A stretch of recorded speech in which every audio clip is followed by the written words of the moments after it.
I mix what I like, what I like, what I like, what I like.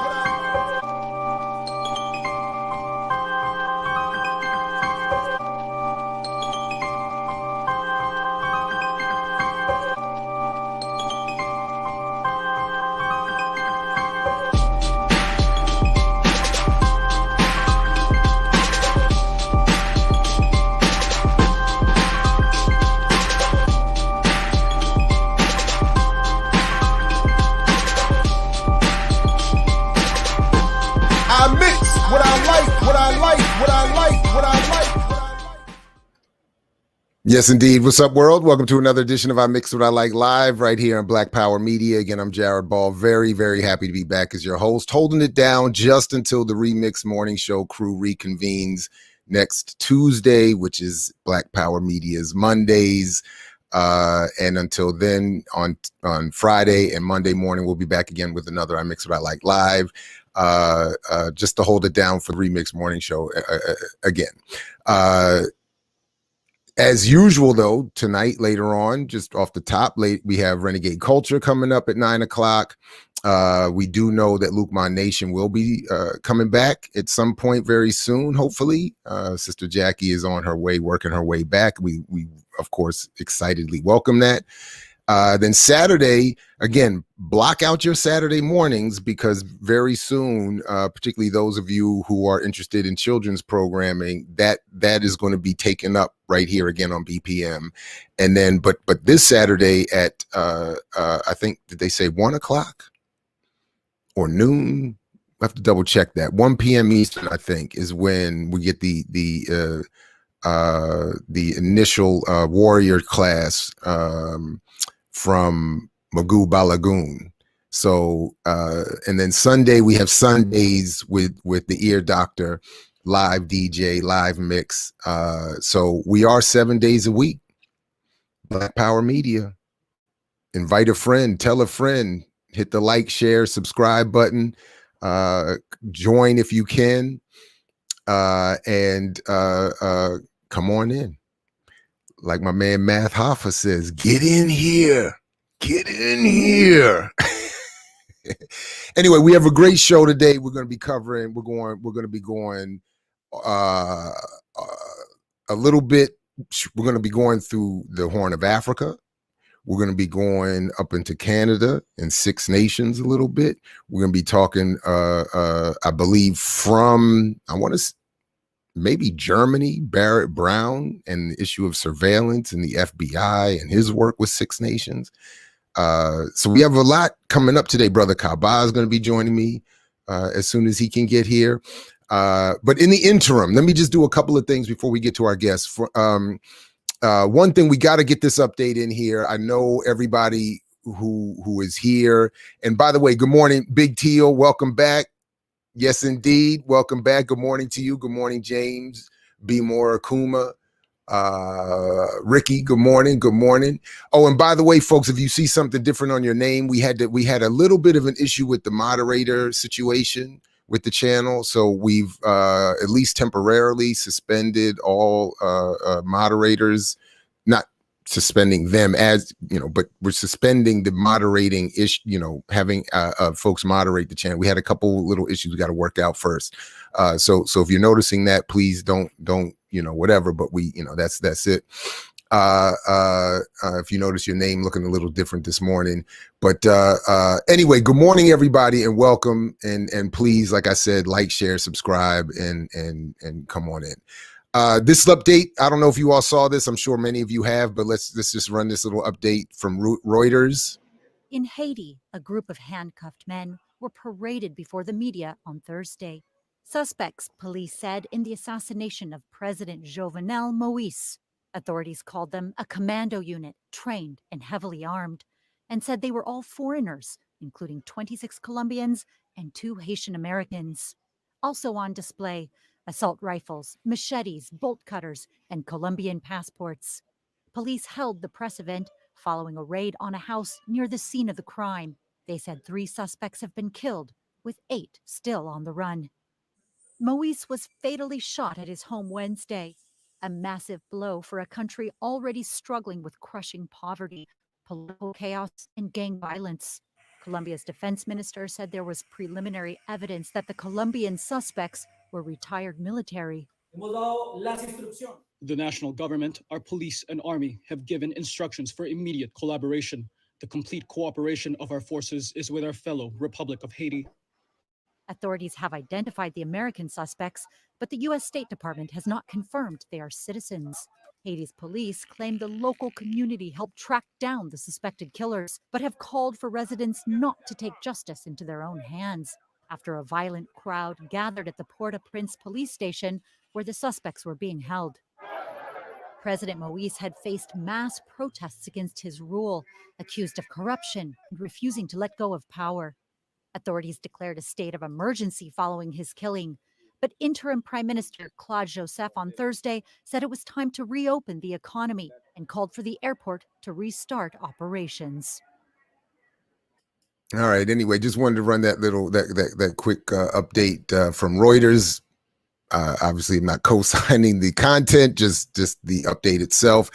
I don't know how these things work. I'd be very interested to continue to learn more, but I'm curious how folks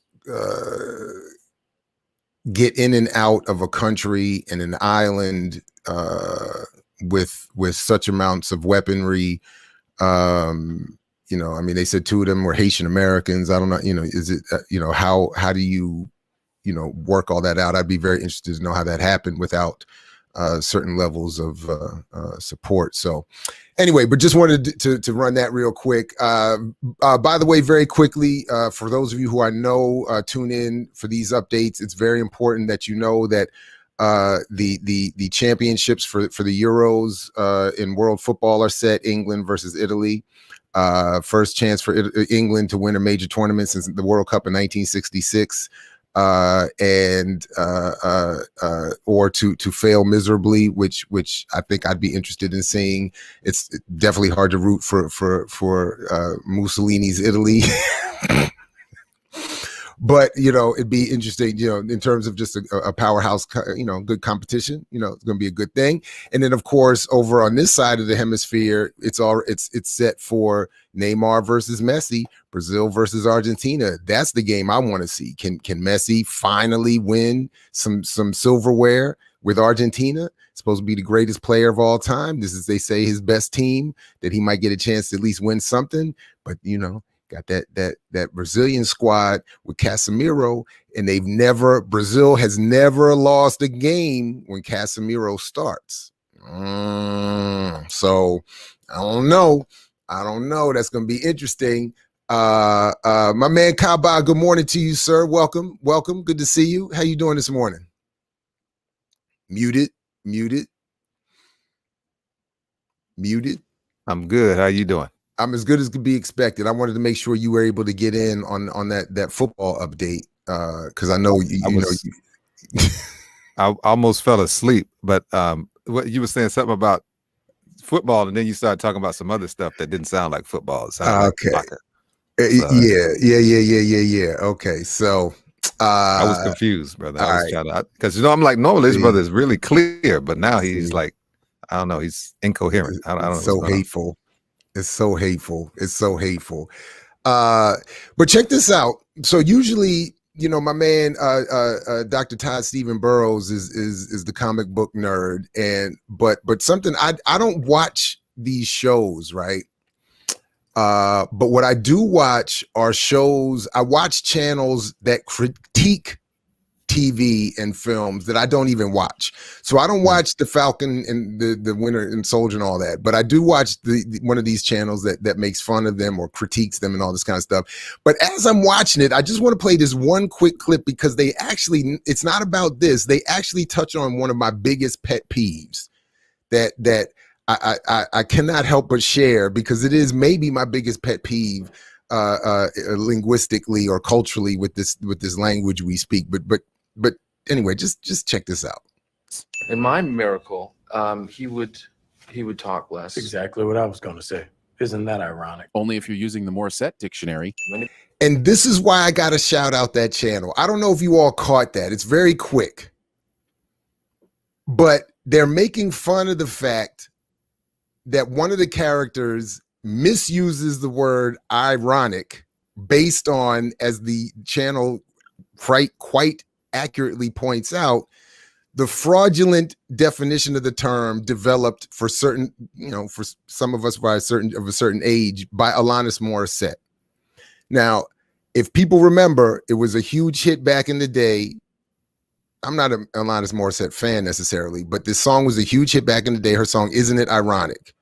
And it's something that I've been pointing out ever since that song came out, that not one example she uses in that song actually defines properly the word irony. So unless she's doing that song intentionally to misdefine the word, which itself would make the song ironic, so people constantly, like the word literally, by the way, misuse the word ironic all the time, and almost nobody catches it, or as I like to point out, blames it appropriately, that misdefining, on Alanis Morissette. So when I saw that little clip where the brother misuses the word ironic, and then they come in and say they're giving it a sin, that's what they do. They give sins, little sins to shows and movies and TV that mess up. They ding them for accurately using the wrong definition given us by Alanis Morissette. So I want to shout them out, TV sins, cinema sins, for that, and then acknowledge that, yes, the word irony is constantly used incorrectly, often associated because people think they understand because of Alanis Morissette's song. Rain on your wedding day is not irony. Good advice that you just can't take. That's some super nerd stuff right there, bro. That's some super nerdy stuff. That's super nerdy stuff. I just had to share super nerdy stuff right there. I just couldn't. I figured if I'm going to come back from football, I don't even know the song, man. I remember who Alanis Morissette was. I remember. You remember that? Used to be on. Like, I remember she used to be on MTV all the time. On your wedding day, it's like good advice that you just can't take. I have no idea. I've never heard. And isn't it ironic? You don't remember that song? You don't remember that song? Everybody. I remember her from like the 90s, but I just don't. That's remember. What I'm saying. It was the 90s, right?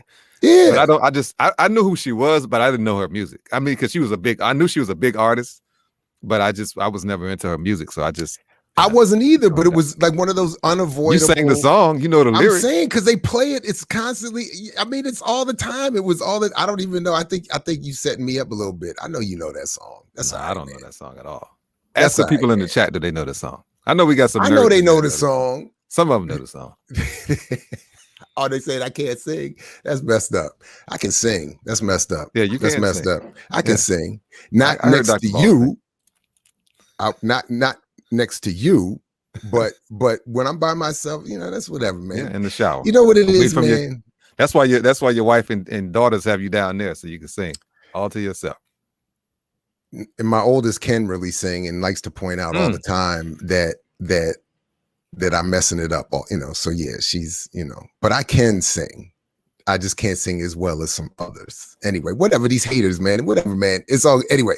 But the point is, she ruined the definition of irony for a lot of people. And I just wanted to point that. Okay. Real quick, something a little more important, and something along the lines of what we're going to get to a little bit later. Is I just wanted to quickly point out that the Pentagon has killed its Jedi $10 billion cloud contract program that was being bid and fought over between Microsoft and Amazon, and they just canceled the whole thing, but are going to replace it with something. Now, in Jedi's place, the Pentagon said it will be soliciting proposals for a new contract, the Joint Warfare Cloud capability from both Microsoft and Amazon. Oracle, IBM, and Google submitted Jedi bids as well, though Google withdrew its bid under pressure from employees. The Pentagon says it will continue to research to see whether other companies can compete, but it insists that only Microsoft and Amazon are sophisticated enough to meet its requirements. The new contract represents a victory for Amazon, which launched. They got into a legal battle with Microsoft over who could get their contract to the federal government, or how they were getting the contract in. And one of the ancillary pieces of this is that, you know, there's the Nancy Pelosi connection where she had, you know, she and her husband are big time Wall Street stock traders. And it was reported recently that I think on Cigar on Break, or what's their new show, whatever Breaking Points. Thank you. They reported that something like Pelosi and her husband have like I want to say like a 53% returns on their investments. It's something crazy. Like they if it's not insider trading or something scandalous that they're involved in, they're among the best ever at Wall Street investments. And one of the things that she had done recently was move from she had bought up a lot of stock in Amazon just before Amazon was set to catch this big $1 billion contract, cloud services contract, involving, I guess, warfare cloud capability project with the federal government, with the Pentagon. Is that ironic? Isn't it ironic? And no, it's not. That's not irony. But anyway, just don't sing the song. Brother. I'm not going to sing the song. So I just wanted to, I'm rushing through that a little bit, but I wanted to just quickly bring that story up because I think more to the point that we're going to get to later with Barrett Brown is that this is the true purpose and relationship that media have with our society, that they are state power functionaries, and that Amazon and I'm sure Microsoft, I haven't checked with Microsoft, but I'm pretty sure it's going to be the case with Amazon. Their biggest income is not the packages we buy and all of that, or even Prime memberships and all of that. It is the cloud service contracts that they have with the federal government and the CIA and all of that. So anyway, there are a couple other things. Please go check out the interview that Sundiata Chajuwa did on Real Talk the other day with Lou Turner on the history of Black history, labor, communism, Marxism. I mean, it was a fantastic interview. Please go check that out. It's on BPM. Just came out the other day. And then lastly, before we really will, I just want to say that our brothers at the Black Miss brothers and sisters, I should say, excuse me, at the Black Miss podcast are going to be hosting on the 20th this event here, which we want to make sure people know about right here on Black Power Media. The following debate: community control of the police is inconsistent with police abolition. So please put that on your calendar. The first of the Great Debate series. I don't know if that's actually the official title of it, but the debate show series that Black Myths podcasts are going to be convening here at Black Power Media, July 20th, 7 p.m. Eastern. Please mark your calendars. Okay, so of the many things that do not get appropriate coverage in the world is, and we joke all the time about the white left and media and so-called progressive and alternatives, and for whatever good they do, they are consistent in ignoring political prisoners, and they are consistent in ignoring Africa, particularly, of course, sub-Saharan or Black Africa, and so we want to not replicate any of that. And in our relationship with Black Alliance for Peace, we have connected with some comrades who are involved with the U.S. Out of Africa Network and Black Alliance for Peace, and who are here to talk with us a little bit specifically about the Horn of Africa and the issue and ongoing struggles in Ethiopia. So to do that, we have Seth Solomon and Tunde Osazua, and I want to welcome them to the program and say good morning and thank them for joining us. Good morning. Good to see you. Morning. Thanks for having us. Good morning. If we could, as I said, this is my bad. I want to apologize in public, but I want to ask if you would, starting with you, Sebs, to just give a brief introduction of who you are, and then Tunde will ask you to do the same, and then please introduce to us the topic and the recent statement in particular that we'll put up on the screen in a moment from HOA pals regarding what's going on in Ethiopia. But Sebs, please. Yeah. Hi. How are you? Thank you All for right. having me on. Really appreciate it. My name is Seth Solomon. I work with the Horn of Africa Seb, just real quick, give the interruption, but your mic is Sorry. is brushing up against your, I think, your collar there a little bit. Oh, I'm so sorry. We just want to make sure we don't My get bad. this is My bad. creating It a got lot cold, of so I had to background. put a jacket on. No, I hear you. I hear Yeah, you. Just they maybe blast if you the could. AC in the summertime. My bad. It's either too hot or too cold. I get it. Yeah. But maybe just hold the mic a little bit away from your collar as you. I will hold away from my collar. Let me know if you can hear it again. Don't hear the. No ruffling. No, it sounds this time? good now. We're good. Thanks, go ahead. Okay. Hi. No, Let's start over. yeah. So Thank I you. work with the Perfect. HOA pals, and we. So I just started working with them, but I have known Philmon for a little while, even before I started working with them. But recently, we just put out a kind of like a comprehensive report on what's been going on in Ethiopia and in Eritrea, and just kind of the Horn in general, but specifically Ethiopia as far as like what's going on in Tigray. Not dismissing any of the real atrocities or anything terrible that's going on over there. That any parts of the, whether it be the Eritrean side, the Ethiopian side, the TPLF side, not dismissing any atrocities, but just trying to give it more of like a nuanced view rather than just either hysteria or State Department. So, yeah. Right on. We appreciate that. Tunde, good morning. Welcome. Morning. Yeah. My name's Tunde Osazuwa. I'm the coordinator of the U.S. Out of Africa Network, which is the organizing arm of the Black Alliance for Peace's U.S. Out of Africa Shutdown AFRICOM campaign. Also a member of the Africa team for BAP. But yeah, we are big fans of HOA Pals. They're a member organization of both the U.S. Out of Africa Network and the Black Alliance for Peace. And yeah, we put out a quick statement to kind of accompany the HOA Pals 12-page report, which is very thorough. I really recommend folks check that out if they want to learn more about the situation in Ethiopia and Tigray specifically. But yeah, I think what we're trying to do is really highlight U.S. and Western imperialism as it pertains to Tigray, because the history of the U.S. and Africa has never really included any policies that have been good for Africa. They've always been paternalistic policies that include misinformation and disinformation and pretext for intervention. And so that's kind of why we put out the statement to accompany the HOA Pals report. Right on. So what I just wanted to pull this up here, which I believe. So forgive me.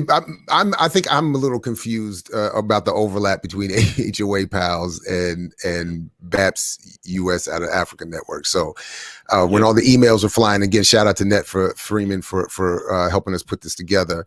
But I may be confusing which statements are which. So I was just trying to show quickly the BAP U.S. Out of Africa page, and now I'm just bringing up here what I believe is the HOA Pals statement on Tigray, from which at least I was preparing for this morning. So I just want to make sure, and we'll put and the links to all of these are in the show's description already for people to follow up with. But so anyway, clarify anything that you need to for me, and then on my end. But then let's talk about what the statement is. So as it says here, the ongoing war in Tigray, Ethiopia. What is going on, and what is it that we would need to know that again takes us beyond the State Department set of talking points? Yeah. So I think so that there was a shorter like report, or I guess statement put out, and then we did like the HOA Pals did the extended one. So I think that's the only, but they're essentially saying the same thing, but the extended one kind of gives you more of a historical context, and then it kind of breaks down the geopolitical climate in the area as well, like also involving EU, UK, US, stuff like that. So that's it's more just the extended version. But as far as the narrative goes, so this is something I've been noticing lately, is that for some reason, like how the whole thing started keeps getting kind of brushed off as like, oh, well, it doesn't really matter how it started. It's just what's going on now, and we just need humanitarian access. And that seems to be the line, which is very problematic because it does matter how it started. The root cause is important, just because it kind of explains why we are the way that, why everything is the way that it is now. So essentially, November 4th, and this has been kind of recognized by the TPLF. It was recognized, but then they kind of went back on it. But even the U.S. put out a statement, and all the other international, if you want to call them newspapers, propaganda papers, they put out saying TPLF, which is the older ruling party of Ethiopia. They were there for 27 years. They have an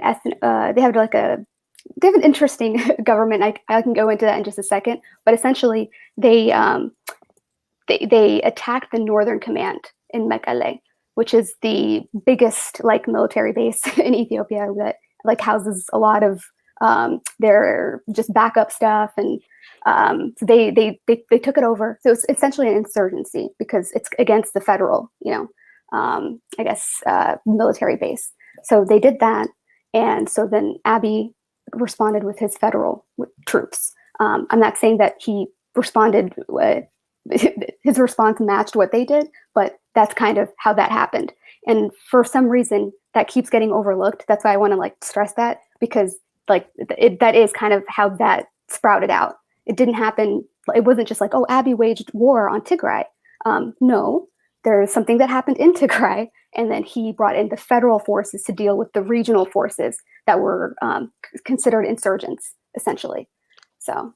Yeah, and just to add on to that, want to uplift what Ricky put in the chat about U.S. out of Africa and HOA PALS released the joint statement, the shorter one that you can find on the BAP website, and then what you had on the screen earlier, the longer one is what Seb's talked about as far as it being more thorough.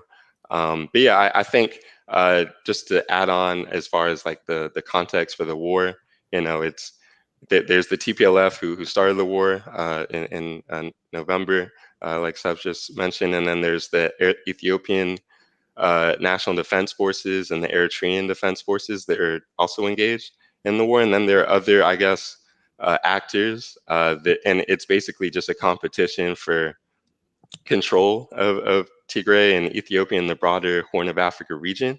And so that's just the basic description of the war. But I think it's important to recognize that what Seb just talked about as far as how it started, and the 12-page HOA PALS report goes into that in depth.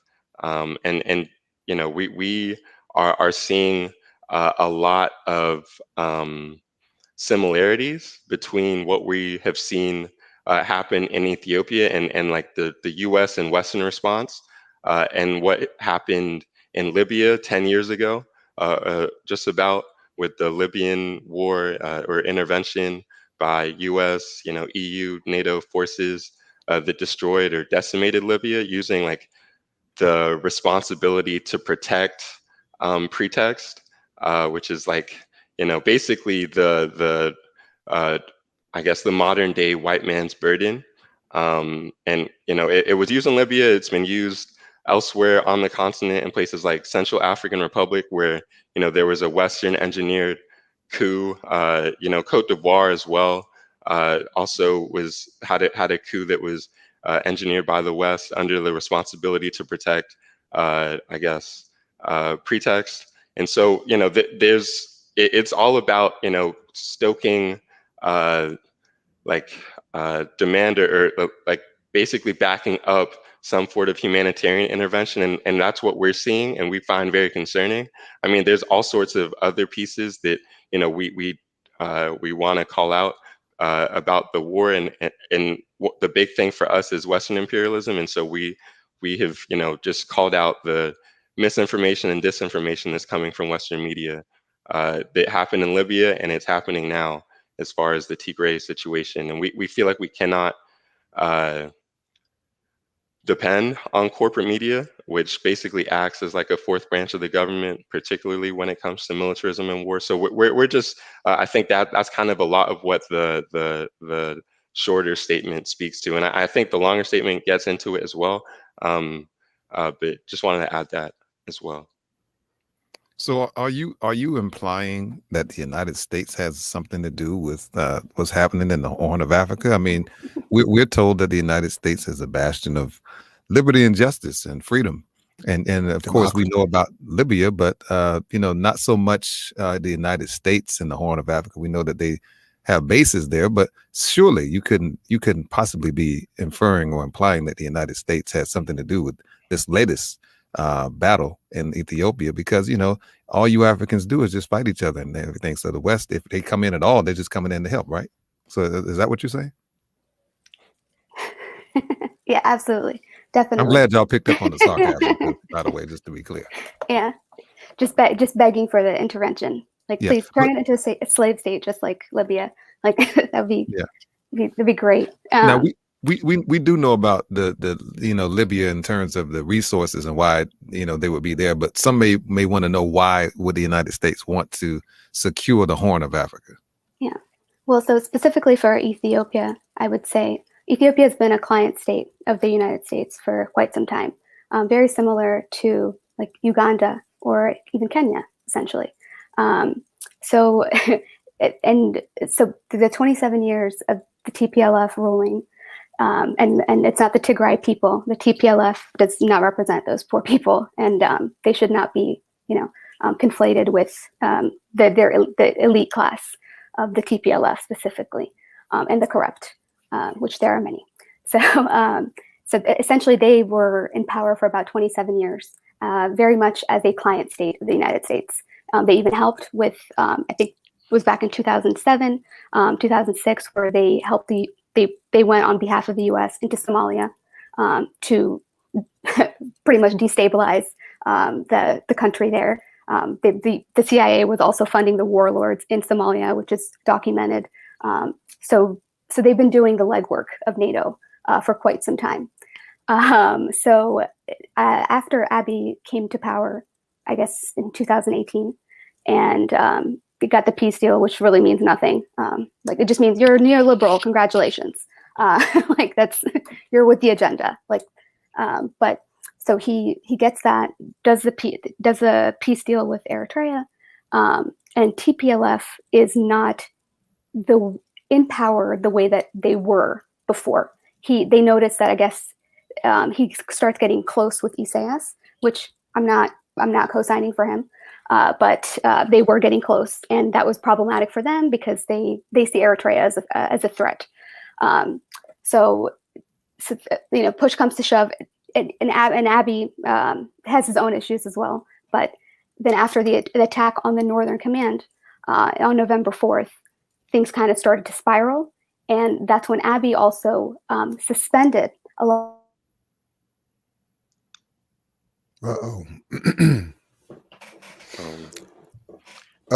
Yeah. Looks like we lost Abby that. suspended. That left us on a cliffhanger too. Tunde, is there anything you want to pick up from? Let me try and add in there. Yeah. So, you know, Abiy, like Seb was talking about, you know, pursued a lot of neoliberal economic policies and engaged in a lot of political repression that negatively impacted his reputation amongst, you know, several nationalities within Ethiopia, several ethnic groups, and, you know, he was very committed to fighting the TPLF. And so, you know, they and like Seb talked about, he warmed relations with Eritrea and Somalia, and showed defiance towards like many of like the US's foreign policies in the region. And so that like hurt his relationship with like the US and Western, you know, colonial powers. You know, basically he was talking about a lot of what he was talking about spoke to, you know, Ethiopia's right to national sovereignty. I think he said things like threatening Ethiopia for coins won't work, when the EU threatened to cut off like $100 million in aid if Ethiopia.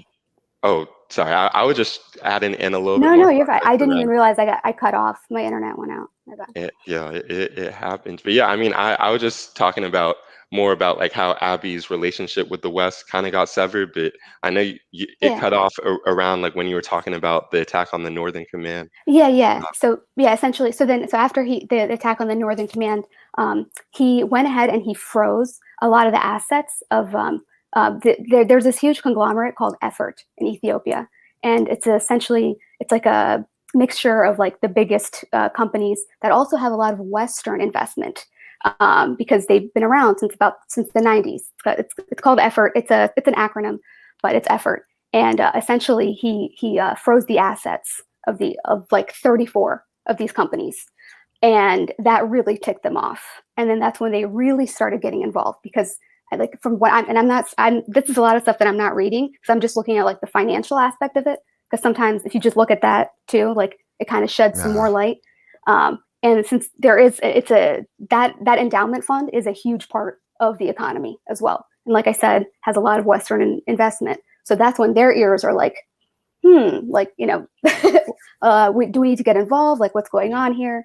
And that's kind of that. And that's how I'm viewing it. I'm not saying that, I'm 100% right. But when you're looking at things and, the finances and whose money's involved, sometimes that can also tell you. We'll say that you're 100% right. We'll say it for you. Yeah, You might not say it. And just real quick, I think I'm looking it up here. The endowment fund for the rehabilitation of Tigray is it was 1995. Yeah. Nice acronym. Yeah, exactly. Right. And I would just quickly add on that, like, there's basically, there's resources in the Horn of Africa that I think the U.S. would want more access to, and they've started to lose like access to those as their relationship with Ethiopia has been severed under Abiy. China has started to like has a pretty robust presence on the Horn as well that I think they want to challenge. Eritrea doesn't have a relationship with AFRICOM, which is a big piece. Like it's the only country left in Africa that has kind of evaded U.S. military control by not having that military to military relationship with AFRICOM.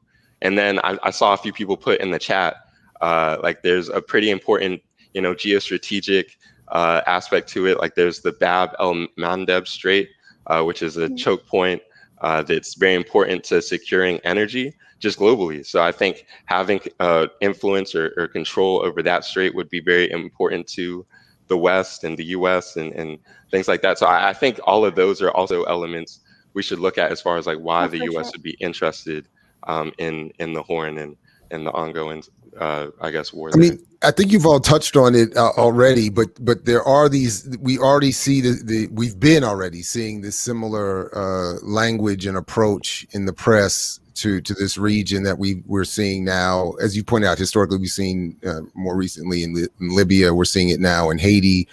There's versions of it, particularly in the French press for Chad. There's all and the language. So when I'm looking at in this situation, and I'm seeing in the U.S. press, Anthony Blinken getting excited. From jump, he was already saying he couldn't wait to use U.S. diplomacy to save the world from the next Hitler. Was actually literally what he was saying, using that same trope and just placing it all over the place. So now. We can see the USAID is saying, all of that same language. Oh, we're worried about the famine. We're worried about the violence in Ethiopia and Eritrea. We're and then we start to know. Well, we know what starts to come next. So I know that at least part of the push from our end is to just blanketly call. We don't want Western intervention. We don't want the U.S. intervening, but. If there's anything wrong with that, what my position or assumed position is on this, please clarify. But then what else are we asking, or would you ask of us or anyone genuinely concerned with a non-State Department response, et cetera? What else would we be advocating? Yeah. Oh, go ahead. Yeah, I mean, I think you're spot on, Jared. Like we don't want U.S. interference. We don't want Western intervention in the Horn. We want, localized resolutions and peace building and conflict resolution. But I think what our role is folks outside of the Horn is to speak out against U.S. and Western intervention. Like you mentioned, the statements that Blinken and the State Department have come out with, they're pretty open and like very like it's like pretty gangster statements. You know what I'm saying? Like threatening direct intervention. Like it's like strong arming like the Ethiopian government in a lot of ways. And I think a lot of those statements often come along like they're often accompanied by like some sort of like covert intervention, even if it's so I think like what we're seeing with the Ethiopian situation and these statements is very similar to like we were talking about earlier, the situation 10 years ago with Libya, and I think what we need to do is just speak out against any sort of Western intervention, and particularly U.S. intervention, since we are in the U.S. and just call out that it could result in untold human I guess and infrastructural damage to Ethiopia. Like I think it just pointing to the Libya example is very, very clear. Like I think it's such an easy way to think about the potential results of what's happening. But Sebs, I'll let you. Yeah, I would say, yeah, like Libya for sure. Although I guess their relationship with Gaddafi was a little bit different than Abiy, because he's pretty new, and then before him was Meles, who was like Susan Rice's best friend. They're very close. But I guess I would say another comparison would probably be like Syria as well, kind of like the moderate rebel types that were funded to fight Assad. I'm not saying that that's exactly what the TDF forces are, but there are some similarities as far as like the extreme and the very violent rhetoric that's coming out of the brass from those forces, specifically the Tigray Defense Forces and TPLF, where a lot of them are saying, or a few of them, like the generals, being quoted by BBC, The Guardian, all these other outlets, saying, oh, if they don't meet our demands, we're going to march into Eritrea, or like we're gonna march into Addis. And it's like, first of all, like the fact that you're hiding out and you have a direct phone line to New York Times, like that's a little weird, right? Like, how does that happen? Like, so you're just like a guerrilla force, but you have the line for Reuters?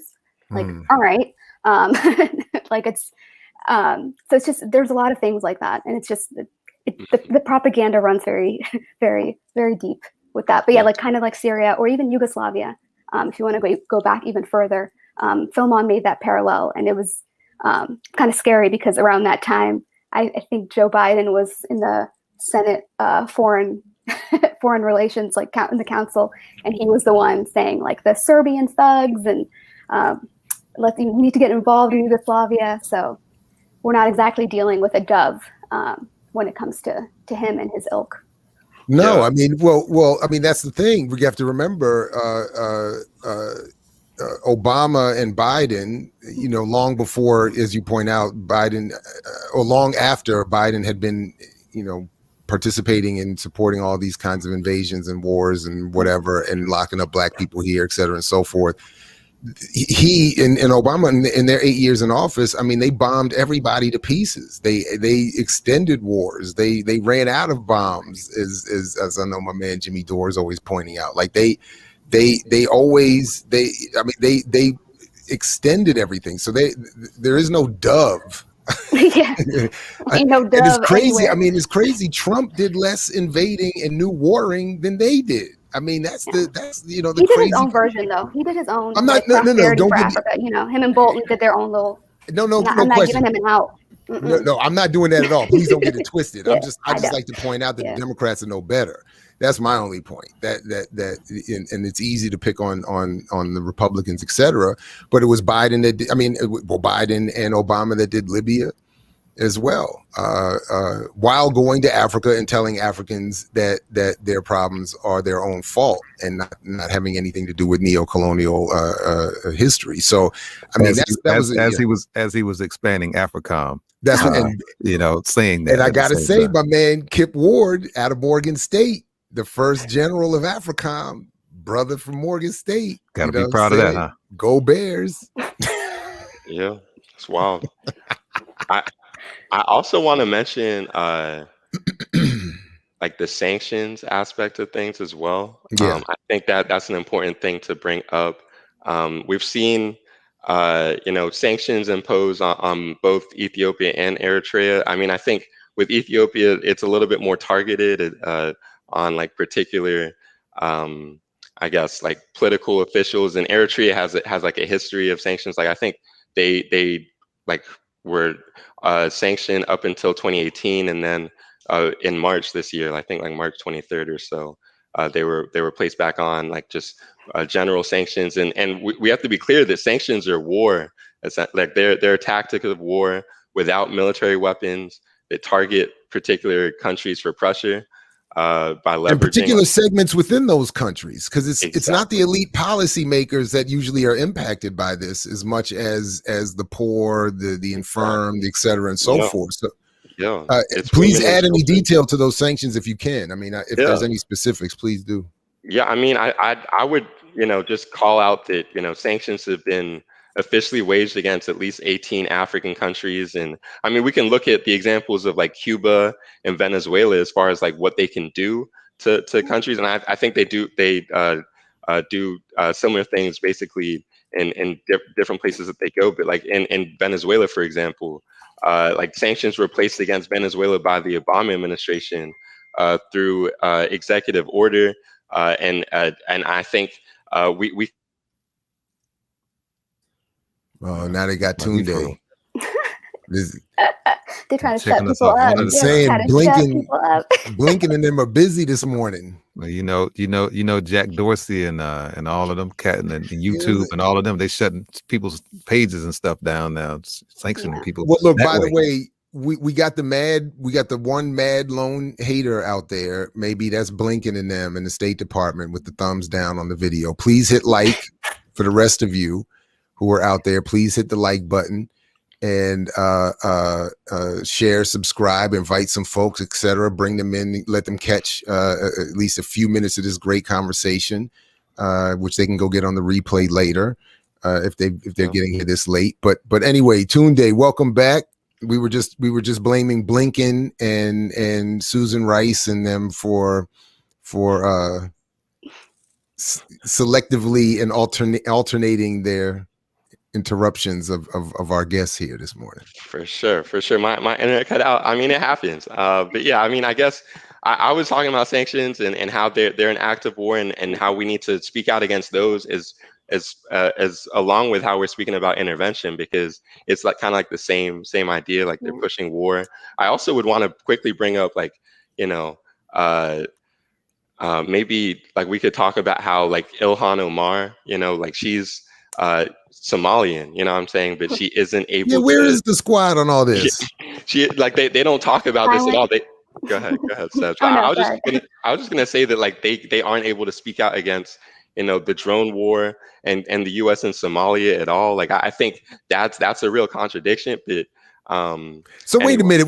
Omar hasn't said anything about this, or she just hasn't said something sufficient. I mean, she hasn't really been silent for real. She hasn't been silent about Palestine. So I mean, you would think she would say something about this. Interesting, because like Palestine, right? Like Palestine, the US talks about like Palestine, and Omar talks about Palestine and concern for atrocities. But I think that there's hypocrisy there in terms of like, the US, like even the State Department will talk about support for Israel, right? And I think that's a key point of hypocrisy. And Omar specifically, I think, she's definitely said a good bit about drone strikes and how there needs to be compensation for victims, but she doesn't really speak out against, the general, like how it's wrong. You know what I'm saying? Like how drone war is wrong. Like, exactly. Please, like the very existence is like an abomination. Yeah. So like a I, moral well, I domination. found a press exactly. release from Omar from February of this year. I don't know if that counts. She said, my trip abroad as a member of Congress was to Ethiopia. I'm also entering my second term, blah, blah, blah. I'm deeply alarmed by the situation of the Oromo political prisoners, including Bekele Gerba and other leaders who are on a hunger strike. Yeah. This isn't sufficient. The Tigray conflict risks Yeah, spilling I over into mean, an all-out regional conflict. I think that falls within the It's a humanitarian. tragedy. I think that Sorry. falls within the humanitarian intervention. My bad. No, but like it sounds very similar to like the State Department, Yeah, you know it what I'm sounds like saying, somebody wrote it statement. up. Yeah, like Put your name on this. It's a right. brutal situation. I mean, it Yeah. does. I mean, it has all the, She said it's a she talked. tragedy to see the dream of Yeah, pluralistic, Did she talk democratic, about and free policy? Ethiopia. right. Because a lot of times they'll talk about how bad it is, but then there's really no policy No, I mean, behind Yeah. it. in fact, I'll even just share what I'm reading. But no, I don't see anything. And again, I was just curious, just to Yeah. see this was the Yeah. statement. But there's nothing, catastrophic human rights situation, hundreds of thousands facing starvation. It's just a lot of the buzzwords that we were already talking about that start to encourage people. Well, we got to get involved. They're falling apart again. And for those of us of again a certain age and generation, Ethiopia was constantly the symbolic uses the symbolic trope for all that's wrong in Africa and why we need to The starving children, the with starving the flies flying children around with the and all that kind flies of and all that, and then they're bringing that language back here again with famine and Biden had talked about that in his statement last month about the famine. And they're weaponizing that though, because let's not forget, I think this was back in the 90s after the AIDS concerts that they had. And I think this happened in late 80s and the 90s, but then they did a report on it finally on BBC in 2010, where a lot of those funds, when it was under TPLF, there was a lot of money that was being diverted to buying weapons, that was being diverted to through these NGOs, specifically the NGO, it's REST is the acronym, something Tigray, but it's like REST. But specifically through them, kind of diverting the funds either to buying weapons or to go into these Swiss bank accounts. And this is well documented. So it's just interesting that they keep pushing for this humanitarian aid and let these people in, let them do their jobs. But it's those same NGOs that have been implicated in these things that are still there, specifically in Tigray. So it's just I'm not saying that's what it is this time, but So just by the way, if somehow we could write some policy, if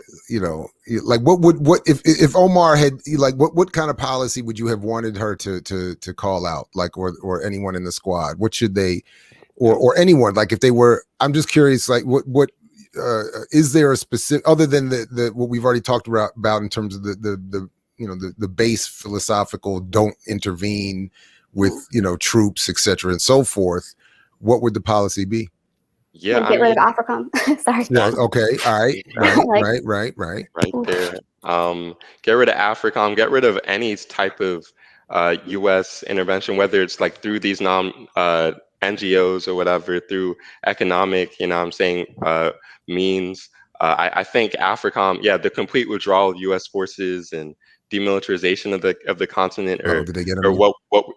Oh, am I on mute? Can y'all hear me? I can hear you. All right, for sure. Yeah, now we can. Sorry. Yeah. All right, for sure. Yeah, I mean, I would start off with the demilitarization, removing all U.S. forces from Africa, removing Africom, and all of those pieces, but then also speak to, the economic impacts of U.S. imperialism on the continent, right? Forgive all, debt, I'm saying, get rid of all NGOs. I think those are big pieces too. But yeah, shut down Africom, I think, has to be key, like Seth was saying. They make money off of poverty. They make money off of development, because they turn those things into bonds and they sell them in the market, and there's literally a poverty market. There's a sustainable development market. There's a bond out of everything. sorry it's to like, cut you off, but I just yeah. did find this from last year. Some guy named Tunde and some lunatic named Netfa were explaining that Somali congressperson is actually legitimized as AFRICOM in the U.S. drone war. So Yeah, maybe if we're looking for something from her, we're looking in the wrong place. I don't know if these guys can be trusted, this Tunde and Netfa character, funny. but anyway. Yeah, no, I mean, I think that that's spot on. Like, I think she uses like all of the same like type of humanitarian intervention language that Sebs was speaking to like kind of bring about like a different face to U.S. intervention, like the humanitarian piece that y'all were talking about earlier. So I think she's just pretty effective at that. Like, she talks about compensation for victims and things like that, but she's still like, you know, working in concert with U.S. foreign policy in Africa. So anyway, I mean, there's not much that they could do, like, to be honest, like, from them, because let's be real, like who makes the policies? Like, it's the Chamber of Commerce. Yeah. It's like the foreign like it's all these like think tanks that they're kind of setting these things up, and then so it's like, it's almost like I can't even blame them, but at the same time, it's like, no, it's not to blame them. For? And we expect that there would be, some of us at least would have expected they would do this. But the point, I think, for some who would have looked for something would have been for them to say, look, to make those points that you're just making. We as lone 6 or 7 or 8 Congress people can't do much other than make calls for a removal of AFRICOM and militarization and to alert people to the fact that it's the think tank. That would be the idea, that they would use their pulpit, their place and their, to do all that, but they're obviously not, in the last few minutes that we have this morning, and I'll say again publicly, as we talked off air, I'm very happy to have you both individually, collectively, others doing this work back on with us here. We can certainly make room for you on the platform more generally, but just closing today, anything you want to reiterate or get to that we didn't get to in terms of what we need to leave with today on this issue? I got a text that I should clarify the relationship between HOA PALS and the U.S. Out of Africa Network. So, okay, the U.S. Out of Africa Network is the organizing arm of the Black Lines for Peace's U.S. Out of Africa Shutdown AFRICOM campaign. HOA PALS is an organization that is a member of the Black Lines for Peace and the U.S. Out of Africa Network, and there was a joint, I guess, statement, like a quick statement that we put out jointly with the U.S. Out of Africa Network and HOA PALS, and then HOA PALS has the longer report. I hope that clears it up. I think the big piece that we wanted to touch on was like, we need to call out U.S. and Western intervention and imperialism. But right on. And we do have the links, or at least a good number of links in the show description that might help with the clarification. And if there needs to be more, we can, help happily add to it and have folks on and back to clarify more. Yeah. I'm sorry. Go ahead, Seth. No, for sure. I was going to say, it's hard to like cover this whole thing in like even an hour, because it's just a lot of like working pieces. And then things kind of keep changing. But I feel like the main thing is like, don't take everything that, you read like at face value, like do your own research and come to conclusions through your own thinking. Like but I feel like that's with anything. So. No, I think absolutely. We'll stay, we'll stay in touch with you all and with this topic, of course. And I was even looking, what's happening? Sundiata Chajua is coming on Monday. We could even have another segment with you all on Monday morning. I mean, if we want, anyway, so like, we'll just keep building offline and reconvene. But in the interim, Sebs, Tunde, really appreciate you coming on this morning and helping us get somewhat clear on all of this, and including the BAP and HOA PALS comradeship. Sorry for the loud jacket earlier. Oh no, it's all good. It's all good. We'll work it out. No, it's all good. It was well worth it, and we'll be doing more. So it's all good. Yeah, thank you. All right, thank you both very much. Anytime. Appreciate you. Take care. All right, Brother Kaba, I think we're going to take a quick break and then come right back. Barrett Brown is in the building, or I think, no, there he is. He's in the building. We're going to take a quick break and come back and get into this situation, get an update on what he's been up to. You know, the man got locked up since we last talked to him, got locked up, got let back out under more surveillance. I don't even know, he might be bouncing around, getting booted out of different countries. Who knows what's going on? But we're gonna get to him in just a second. So everybody stick around, just a very quick break right here, and I mix what I like. BPM, don't go anywhere. Peace. I mix what I like, what I like, what I like, what I like.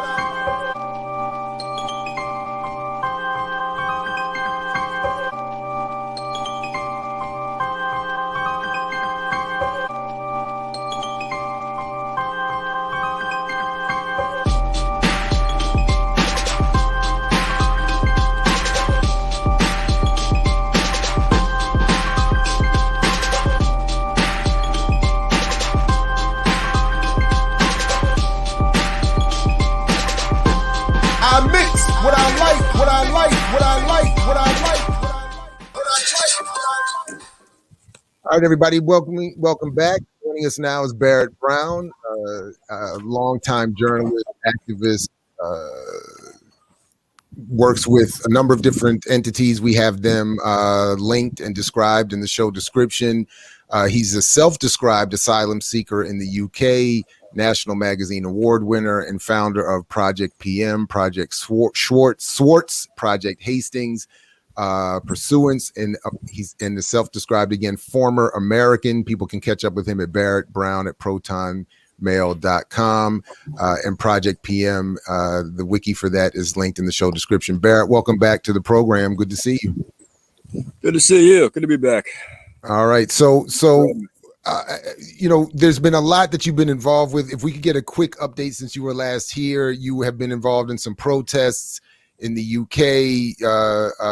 You've been described as a rebel rouser in the press again. Got locked up a little bit, and then you're back involved with some other organizing and works. But so anyway, please give us an update real quick on where things are since we last had you on.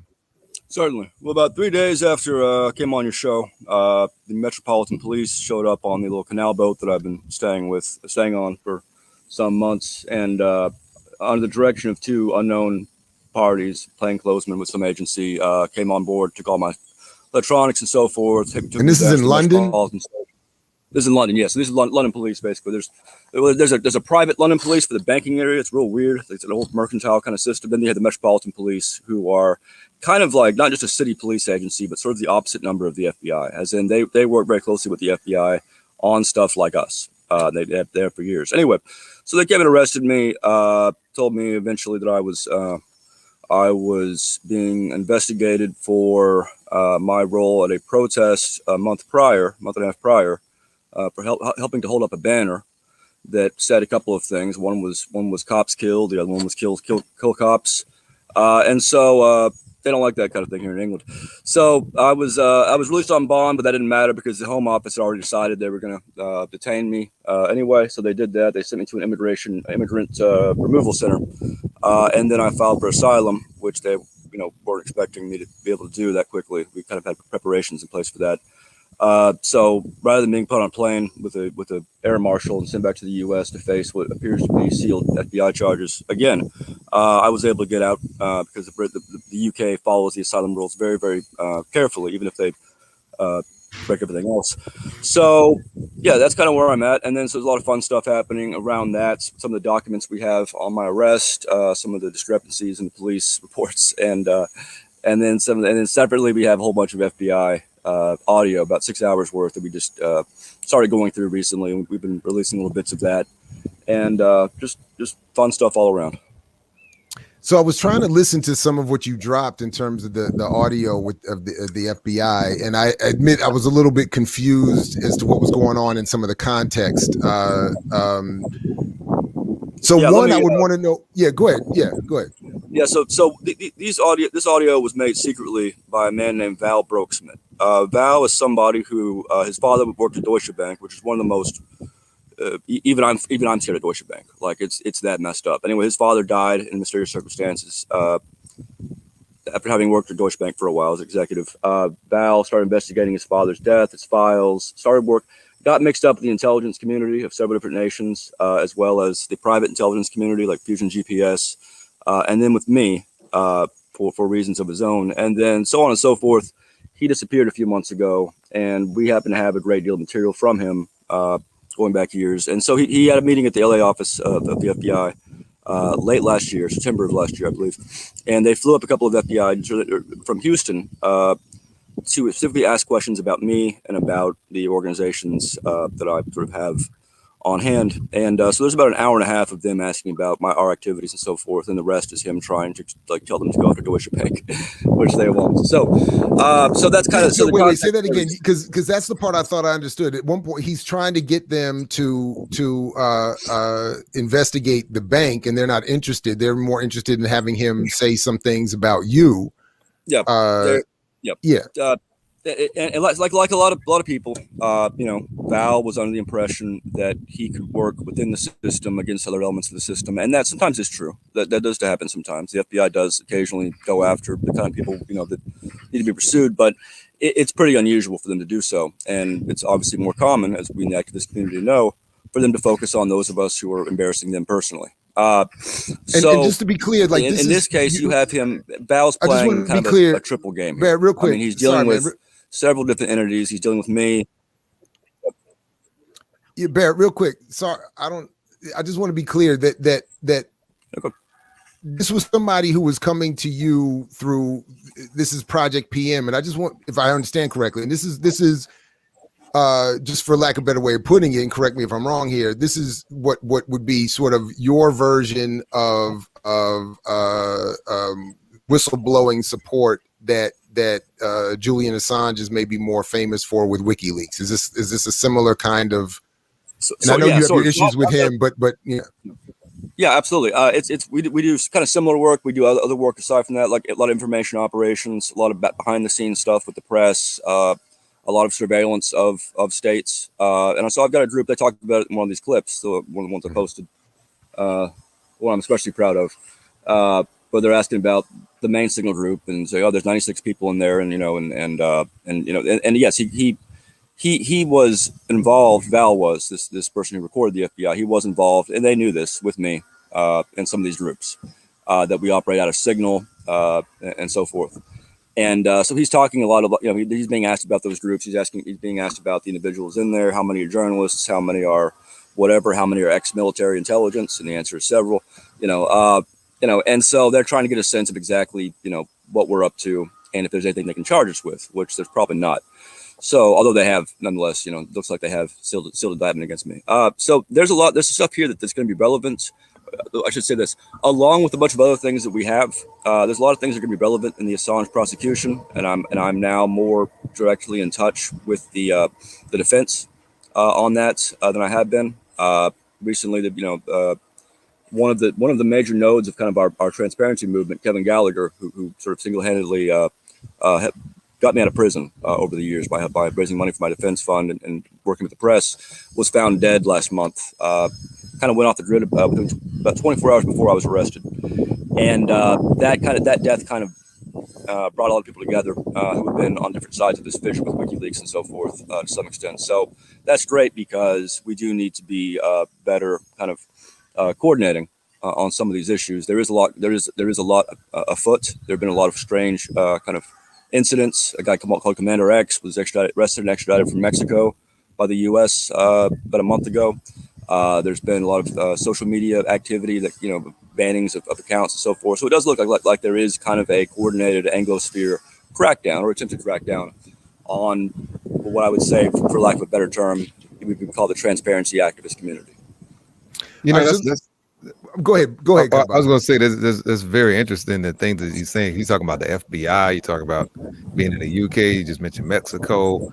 And now we're talking about UK. But it's just all of this coalescence of U.S. intelligence. And we just had a conversation talking about the United States involvement, probable involvement, and pretty much in the Horn of Africa. And we just kind of see how all of these things kind of play off of each other. The United States intelligence community is very busy, but I would think that maybe the CIA would have something to do in your situation. But the FBI, it's just interesting because usually the FBI deals with things on a more a domestic level, and the CIA internationally. So So why the FBI, and also how the FBI was involved in Mexico? I guess it's the same kind of question between yourself and the UK and the FBI in Mexico. Yeah, man, that's a good question. The answer is, in so much as I can answer that, is that the CIA and NSA and other entities that are kind of lesser known around the Pentagon and so forth, they're involved, and we know we have documentation of some of their level of involvement like 10 years ago when they were first coming after us and first rounding up everybody. I mean, we know what divisions in CENTCOM, were deployed against us doing like info ops, information warfare, that kind of thing. The FBI tends to be the face of that response in the U.S. And it does work very closely with, like for example, after the Dar es Salaam embassy bombings. I lived in Tanzania at the time. Dar es Salaam, the FBI was out there. They do deploy across the world sometimes in different things, and they do work very closely with their opposite numbers in the UK, for instance, especially. Didn't y'all see the Kingdom when Jamie Foxx had to go to Saudi Arabia as part of the FBI? Don't you watch your Hollywood? I actually missed that one. That actually sounds pretty good, though. I mean, it was for those kinds of movies. It was, it's a bang bang shoot 'em up. U.S. saves the world from Arab terrorism type movie. But yeah, it's an FBI. Jamie Foxx and the FBI goes to, and really it's because an initial attack takes place on U.S. Territory in Saudi Arabia, or a U.S. compound in Saudi Arabia, something like that. But anyway, I just was joking. But that was the premise of that film, was the FBI going overseas to do what it does. So. Yeah. And anyway, they do, and sometimes they don't have to because they've got. And in this case, the UK. I mean, what happened here? This was an attempt by the US to try to get me, not formally extradited, but kind of improvisationally extradited. And the thing about here's the thing about the UK that activists need to know. I've been telling this to some people privately in the last couple of months. This is a great place in a lot of ways. It's a police state. It is a semi-fascist autocracy. It's very authoritarian. The mentality is definitely that. The laws are especially that. But it is poorly funded. I mean, the Tories cut the police funding all the time. Police here aren't even allowed to climb on things. We went up on the statue of Wellington, whatever, Nelson, the one who fought the Great Napoleonic Revolution. And I was up there yelling, "Glory to Napoleon, hail Napoleon!" And there's a bunch of cops down there, and they can't. They're trying to talk us down because they're not allowed to climb over 8 feet. They have to bring in a special cop crane unit. That literally is the case in this country. So again, I feel bad for the cops here, and that's not something I usually do. Anyway, but here's the point: the way they arrested me, and the way they pursued other people I know that I work with over here in the local, we've been here in London for years and years, is all messed up. There's a lack of professionalism, there's a lack of competence, and so that's great because they leave their fingerprints on things. And so in this case that I've got, I'm going to trial on November 5th for this holding a sign thing. November 5th is Guy Fawkes Day, which is a big deal in England. It's when a Catholic terrorist trying to blow up Parliament. I'm going to trial with this stuff, and it's just I'm facing a maximum of 6 months, which in the U.S. terms that's is nothing, and I won't get that, and I'll probably drop the charges before it even happens. I mean, so it is in some ways this is a golden age of me from my standpoint. I'm having a lot of fun over here. It is just not like the U.S. You get bond. They can't take all. They're not. I mean, they screw up. They screw up their paperwork. And so that's something I can't really go show you guys right now. Some of it has to stay under seal for a bit, but it's pretty bad. I mean, it's pretty shocking. I feel bad for these people who live in this country, especially the Tories, because they're not getting what they're paying for in terms of police state. Wow. But I just want to make sure I'm clear because I feel like I try to follow your work, and I feel like we're all over the place. I feel like some who might not will be even more confused than I am. But I just want to be clear. We started off. So can we expect if we continue to follow Project PM, can we expect some information dump or some story coming out about Deutsche, or is that not happening? Is that what is in the process? Is that what was trying to be happening, and that's what this intervention by the state was trying to block by having him redirect to only talk about you? Is that? There's a couple.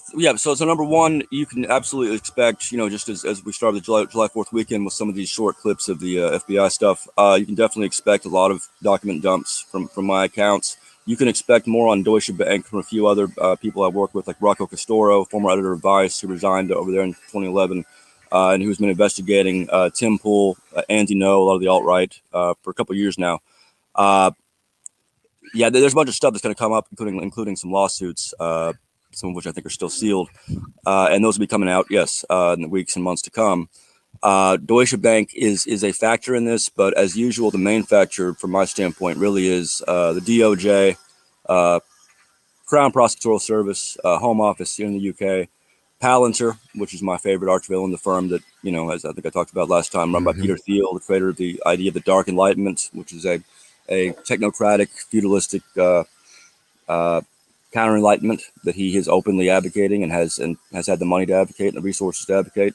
And famously, he's also the founder of PayPal, right? He's one of the or eBay, yeah, he was with the PayPal people, yeah. Him and a few others who have now kind of washed their hands of a lot of the stuff they were caught doing 10 years ago, and then you see them in the press pretty much exclusively, like in relation to like things like electric cars or spaceships or whatever. Yeah. So yeah, he was one of those guys. He was the worst one. That there's a role, there's an involvement, there's an angle of that in this, in so much as that Andy Ngo, the alt-right leader, is the one who dry snitched me to the London police after that picture was posted of me with the banner. He identified me and dealt with them. He's now identified formally in the documents here as the informant, and he's referred to in the documents as a journalist, whereas the British police only refer to me as a self-avowed journalist. So that's fun because we do want to explore further the degree to which fascist and alt-right figures have a better relationship with the police than those of us on the left or whatever. That has obviously been a theme of a lot of the revelations the past several years. Just the other day, the neo-Confederate movements, League of the South, Sons of Confederate Veterans, a list was released of a number of high-level members they have in the U.S. government policing. We've seen this before and over and over again. Obviously, we see a lot of the Capitol rioters or ex-police officers. And so this is a great opportunity to demand discovery while they prosecute me. It was also even recently reported that there were current FBI agents involved in the crowds at the January 6th event. So there's I'm sure still more to come about what was really going on there. But anyway, I didn't. I wanted to ask because you mentioned Deutsche, and you mentioned being afraid of Deutsche, and then I was just thinking about the fact that the British royal, and that being the UK, but the British royal family are German. That's one of the things that people may not necessarily understand. But so why are just break down for us why Deutsche is so important and why they're so dangerous. And did you see the movie The International? No, I didn't. I just watched. Talk about I always movies. watch Sopranos over and over again. I've never seen. I don't know if you're asking him or me. I'm sullying my own arguments here by bringing this up, but these movies, like the International, is I think, again, in terms of commercial media in Hollywood, a really good film about the role of banks in everything. And it would be something that I don't know. It's a well done film, but it's anyway. It seems to deal a lot with what I think. Anyway, but please go ahead. Go ahead. Oh, no problem. I actually I did manage to see the other one, that pseudo documentary about the 2008 stuff. I forgot what it's called. The Big Short.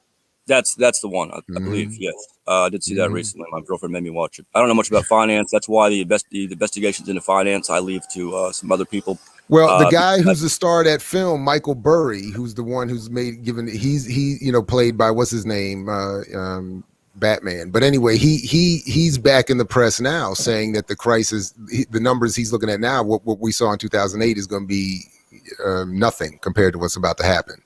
So anyway. Sorry, but finally, please go ahead. Because of that possibility, I mean, that's we're kind of running up against a time frame here where we have to be, we as in all activists on the left or the counter right or whatever, need to be prepared in terms of organizing on a mass scale, sooner rather than later, which is one of the reasons why process democracy and these things that I've talked about, or the dual power app that Black Socialists in America is developing.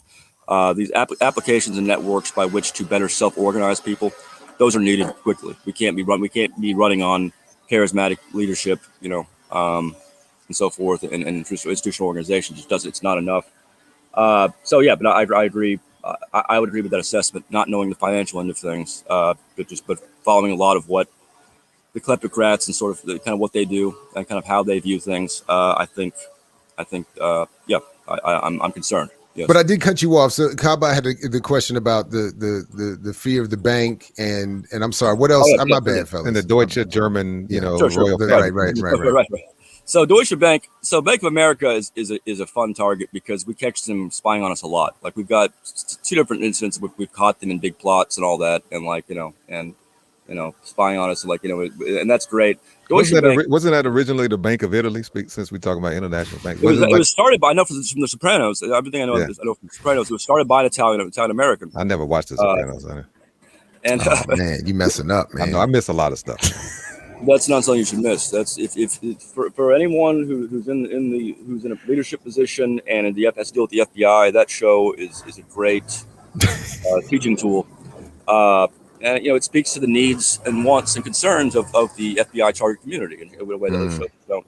But anyway, so Deutsche Bank, it's been involved with Russian organized crime for a long time. It's been involved with things like of even more abstract nature than that for a while. I mean, it was involved with Nazis like some of their companies were, 70 years ago, like IBM.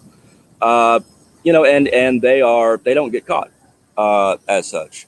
And when they do, as was kind of happening last couple of years, they do sometimes manage to turn well-known press people into their own assets. And I don't think I'd be revealing anything we haven't already talked about by saying that David Enrich of the New York Times, is an editor there, seems to have served in that capacity in his dealings with Val Brooksmith, which we've been able to look at. So what I'm saying is that Deutsche Bank is better than a lot of outlets at doing sort of, in runs, with the press, and then perhaps killing the ones that can be taken out. And so that's, you'll very rarely say you very rarely hear me say I think that guy got assassinated, or I think that, you'll very rarely hear me say that. In some of the cases of Deutsche Bank, it's a near certainty. And that's something that we also have. We have emails with the Wall Street Journal and the New York Times, people saying that, including one of the ones, David Enrich, who got involved in this. Anyway, so it is something that scares me. I don't understand finance, so we fear we don't understand as well. And so, anyway. But yeah, that. Look, I don't mean to add to the connections though. But you made the connections though between the banks. So I mean, you have to know something about it and how they. You just mentioned New York Times connection. So you definitely understand their connection to power and the information. I have people who explain this stuff to me that are understood, come from the financial world and so forth, and so I understand it in the same way that Obama understood trains, just something you're not interested in, or whatever, maybe, or human rights. On a real abstract level. That was a good one. I know about some of the things. I didn't, but that is being looked at by others who are in a better position to run with it. And then I tend to focus more on the law enforcement and state side of things. And we are, again, because of the nature of the UK, because the law enforcement intelligence here are just have a lack of professional just concern for what they do. I mean, it's kind of shocking. We do have a huge amount of material that we weren't planning on, and we're having to go through all that, and it's just a lot of busy work. But it'll be fun, and it will. So Deutsche Bank's a separate deal. That stuff like that will come out. It won't be coming out from me, so there's no reason to kill me, or anyway. But unless someone just wants to kill me, for fun. But anyway, so that's the answer to that question. I hope I've answered as succinctly as I can. So the other piece, well, Kaba, let me. You did you have a follow up? Did you? No. Okay. I mean, I think the way he answered the question kind of answers the question in a sense. There's a scene from the International that I used to clip and play, put on the audio from in mixtapes and on radio. That where there's a scene where they're asking this guy, why are the banks why is this bank involved in funding all sides of these armed conflicts? And the short of it is the guy's response is that they're not doing it so that they can make money off of the conflict or selling arms or whatever. They're doing it because they want to control the debt created by the conflict. So they want to create conflict so they can control the debt created by the conflict. So that's how that film deals with the specifics of why banks are involved with, or why this one bank meant to stand in for all big banks, or the biggest banks in the world, why they're involved in any number of things, including political assassination. But to me, those are the real horror movies. Like when people say, do you want to watch a horror movie and it's like a whole bunch of blood and heads getting cut off, I'm not interested. That's not scary. Movies like The International scare me. Movies like JFK scare me. Like that's a horror movie. But anyway,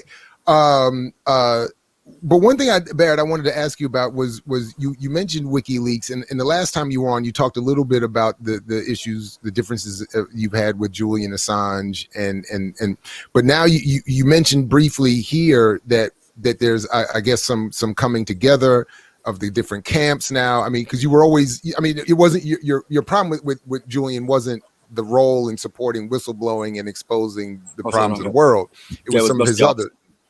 Yeah. So could you talk a little bit about, where this I don't know how you would describe this movement around whistleblowing and revealing documents and making room for people to share information, where it is and the shift you're seeing with the camps vis-a-vis Assange. Yeah, so sure. And some of this I think was going to happen organically anyway. A lot of it was kind of accelerated just by some recent events. My declaration of asylum, the death of Kevin Gallagher in San Francisco, and a bunch of other things sort of spooked a lot of people. And so, I mean, that fissure had to do with just, we had I had very, very strong feelings about some of the things he was doing while I was in prison, and while a bunch of us were in prison, and what he said about those things, and how candid he was about those things. But again, I've said my piece on that the last few years, and so I feel like the message is out anyway. Beyond that, Assange had always seen me as a potential competitor, which he's correct to do. He sees me as kind of someone like him who is obviously power hungry, megalomaniac.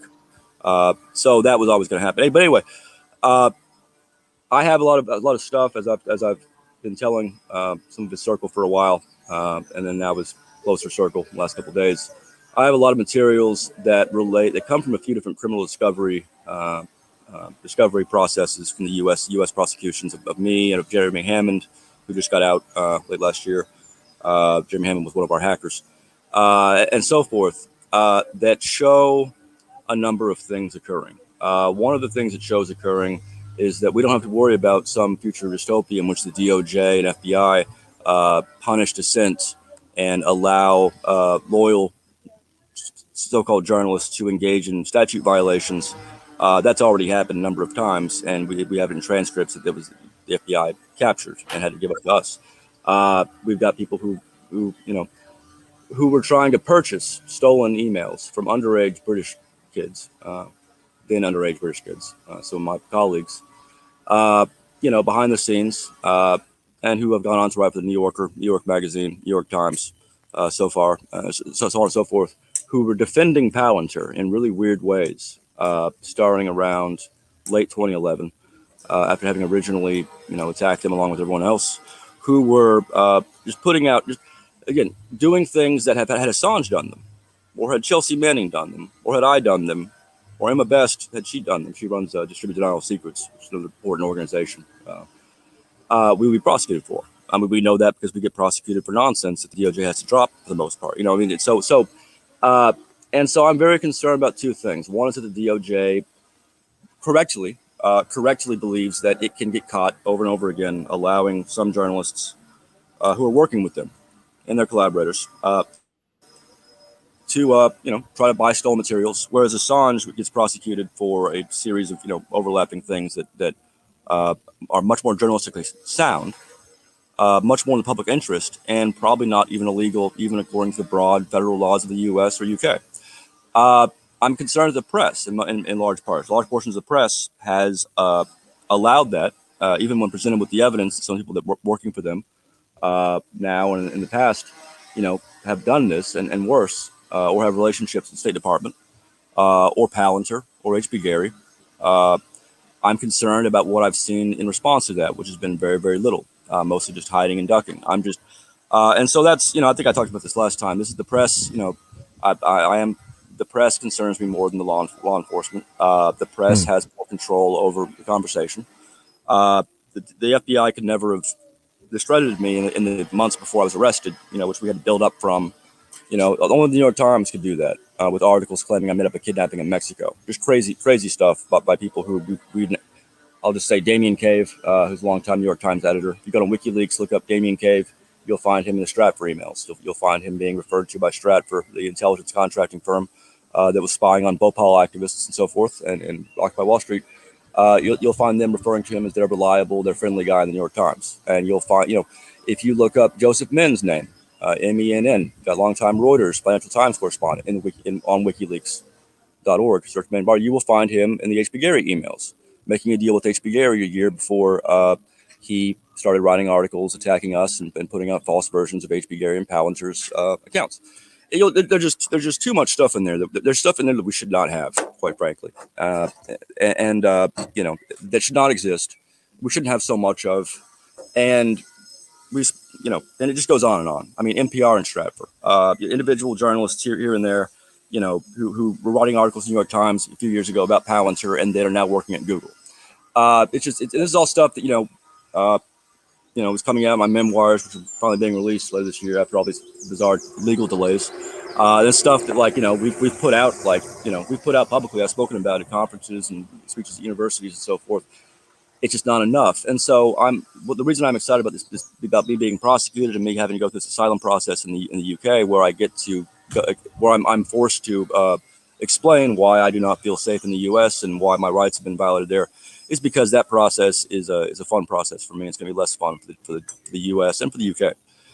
And tighten up with that, with our new press partners and some of the focus is now back on me because of this, that gives us another chance to run with what we've had for a long time and what we now have, and kind of give people a larger sense of the immensity of all this and of who out there needs to be hanged, and of what organizations, what government organizations need to be looked at differently. So I'm excited for that reason. The UK is a great place to do that. Again, every activist should come to the UK. Should come live here. It's wonderful. It's a land of opportunity. So one thing we know for sure is that you're not going to be running in the Olympics or doing anything in the Olympics. We know that for sure. That would be a stretch. Let me work on their boats over here. Although you'll get disqualified. That's all. No. Although I think Barrett, I think that's tobacco for Barrett. This is tobacco. I mean, I smoke weed too sometimes. Okay. I'm a known junkie. I just smoke these. These are cheaper. All right. It's really, if you're curious, I'm at a gypsy camp, a literal gypsy camp outside of London. I can now be more clear about my, in case you're just wondering about the buzz saws and the boats that are on the ground and so forth. And so that's. You were one of the people on the list of folks that I communicate with from time to time, where I don't ask where they are, so I just leave that. That's fine. Well, these days I can. These days it's open. It's open. So it's because the UK knows exactly where I am, so it's fine. But I did want to ask you about because you said when we caught back up, you said you had been doing work also with the Six Nations folks in Canada, and wanted to have you talk a little bit about what that's all about and how that work ties into what we've been talking about so far. Absolutely. So for about 560 days now, I think, elements of the Six Nations, some of the First Nations in Canada, have reoccupied land that was ceded to them by treaty in the late 18th century as part of the deal for them helping to attack the U.S. In the War of 1812 and so forth. Anyway, so a developer by the name of Michael Corrado, spelled the exact same way as the Sopranos character, which I love, has been for the last couple years trying to develop that land, with a couple of companies he has that we've been looking into. And so they reoccupied it. They started building houses and gardens and so forth, setting up, re-establishing their own institutions. And so we're in touch with them through Kent Dahlgren, who's one of my associates, and former one of the many kind of ex-military intelligence people that we work with, who's been doing a lot of work with indigenous groups around the world in the last couple of years, assisting them with some things, come from networking and so forth. And so we've been assisting them on this for the last couple of months. And so what they've successfully done so they faced prosecution during this, and they faced, they've been hit with a lawsuit by the developer. The indigenous have, and their spokesman, Skylar Williams, hit with a $20 million lawsuit by this developer, who's also suing the government for not having gotten them off his land quicker. They've been surrounded for months and months by an unusual sight in Canada, like heavily armed, mobile units, for the heavily militarized police they have, circling their enclave, for months and months. And but they recently scored a victory when the developer kind of backed off. They're still in peril, and what they need most right now is help with getting the attention of the press. That's one of the things we're trying to arrange for them, international press, because on top of this incident, which is really inspiring and I think a rare victory. Just in the last few months, there have been uncovered hundreds of bodies of indigenous children at schools run by the Canadian governments from the last 5 or 6 decades. And that has just the Guardian just covered that. I saw, I think yesterday or the day before that, finally. But there had prior to that been very little media coverage, and it's something that it's sort of tied into this. It's one of the reasons that Skylar and the 1492 Land Back Group is what they call themselves. It's one of the reasons why there's just a sense of urgency about getting their message out, because either this gets covered and it becomes a reckoning for Canada, and it leads to a different kind of conversation nationally about whether or not we should be suing and deploying armed police units against the indigenous. That conversation will be best served if there is a reckoning regarding these bodies and Canada's past. And so we have reason to believe that maybe that conversation will be spurred on a bit by international coverage here in London and elsewhere, and that will sort of force Canada to and its members of Parliament to call off their dogs entirely against the Six Nations, and then maybe readdress some of these issues from a different standpoint. So Scott said, so people who want to help, they should follow us. You just look up 1492 Land Back on Twitter. Skylar Williams is their spokesperson and leader, de facto leader.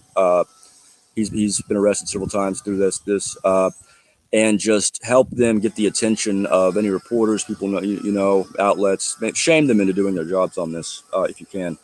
And beyond that, we're helping with a few other things. They're a little bit more nuanced and whatever. I can't really discuss. But it's a rare victory. It's an important one. It's a I think it's a demonstration of what can be achieved, which is one of the things that's most needed in activism. That is what spurs on people to think about what else can be achieved.